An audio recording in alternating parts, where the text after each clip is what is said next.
Today I'm going to be showing you guys how to modify your gauge bezels to accept aftermarket gauges for any of the 72 to 80 Dodge trucks. Welcome to the Night Club, guys. It's your host, the Night Wrencher. Today's video came a little bit of a surprise. I actually got this in the mail a couple days ago. This is essentially a set of dummy gauges, so there's no actual gauge inside of it. But this was actually sent to me by New Vintage USA.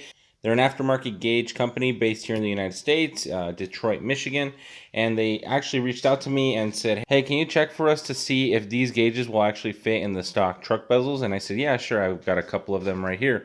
So the first one here, I've got the early 70s gauge cluster, and then I've got the later model gauge cluster. As people who actually own these trucks will know, the 72 to 80 model years trucks actually came with two different types of clusters. General design, there were a couple different changes here and there, but the general design was that there were two different basic designs. The one I'm going to be focusing on today is a more common one. I believe this one was like 75 to 80, and I believe the other one was 72 to 74, but I could be wrong. It could be 72, 73, and then 74 to 80. There was a little bit of a blurred line throughout those years. So New Vintage USA actually sent me 3 different sizes of these gauges, but the only ones that actually fit on these clusters are the really big one and the small one, the medium sized one. I couldn't find a place for it, at least not right now. I do know a place where I can put it, but I'll go through it a little bit later. So if we take these smaller ones, all these 4 smaller ones are actually the same size. So I'm going to go ahead and take this dial caliper. I'm going to measure it at its widest point. So these actually measure just under 52 millimeters, and that's measured right below this little trim ring. So these will actually fit anywhere where a 52 millimeter gauge will normally fit. And these really big ones measure at roughly, the caliper actually isn't wide enough, but I'm going to say somewhere in the 100 and maybe 110 millimeter range. And the only reason I can't measure it is because the teeth actually don't extend all the way that far, but you guys don't really need to know the specifics. The only thing you need to know is whether or not these fit on the cluster itself. So if we go ahead and grab the 75 and later bezel and grab the really large one and flip it into this hole with the stock assembly removed, and you will find that this thing actually fits in perfectly. You can see that the fitment is actually really nice. You only have a little bit of reveal on the bottom, and pretty much the whole thing gets consumed on the back of this bezel. Now the smaller ones are a slightly different story, and that's because the hole for them doesn't actually measure the full 52. So the hole actually measures at 46.5 millimeters. As we mentioned earlier, these gauges are designed to fit in a 52 millimeter hole, and these are actually only at 46.5. If we grab the earlier truck bezel and try to fit them on those, we're going to go ahead and measure this same way. And right there on the trim ring, we're looking at 47.2, which is still shy of the 52 millimeters that we actually need. If we try to take this smaller gauge and try to fit it in a hole, unlike on the bigger gauge, this one actually does not fit all the way in. You can try to force it in, but it's really just going to stay right here. These actually have a tapered end to it, so the tip is a little bit narrower than the top, and then the very end of it is where you actually get your measurement for wherever it's going to sit. So then what can we do? How can we make these gauges actually work? So I actually already did the work on this one. So if we flip the bezel over, you guys are going to be able to see that we've got these little tapered tunnels that have kind of like an edge to them. And what this does, it actually blocks the sun, or at least it's supposed to block the sun when you're looking at these gauges from the front. So the gauges are actually sunk in, and the gauges are supposed to remain visible even when it's under direct sunlight. Because of that, it becomes really difficult to install aftermarket gauges. So what I actually did is I've removed those tunnels in the back. So if I grab this one right here, the only thing I did was I trimmed the bottom part right here, which measures just under 52 millimeters. So this one right here, I've actually went ahead and cut it. And this is really soft material. I actually didn't have anything really to cut it with. I tried cutting it with like a Sawzall blade, and I went about halfway through, and it took absolutely forever. I remembered that I had my Dremel, but I didn't have any cutting wheels, so I actually just used kind of like a wire wheel, and I melted it all the way across, and that worked too. So if you guys have a Dremel with like a little cutting wheel, you can do that, or really you can just do whatever you want. It doesn't necessarily have to be perfect, and I'm going to show you why. Once you cut off the little tunnel in the back and you leave this radius edge, you can actually drop these right into the later bezel and it'll fit just as good as the big gauge did earlier.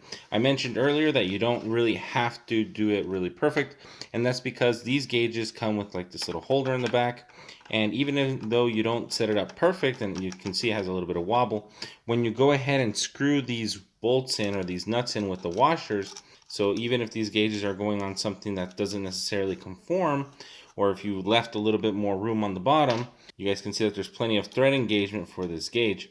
So if I just go ahead and tighten them down by hand and just kind of push them up against this bezel, you guys will be able to tell that these things are pretty much perfect. Now the same can't be said for the earlier bezel, and the reason for that is if you try to do the same thing, the only thing you're going to be left with is the hole in the front. Like I mentioned earlier, it was about a 47 millimeter hole, and we need about 52 millimeters.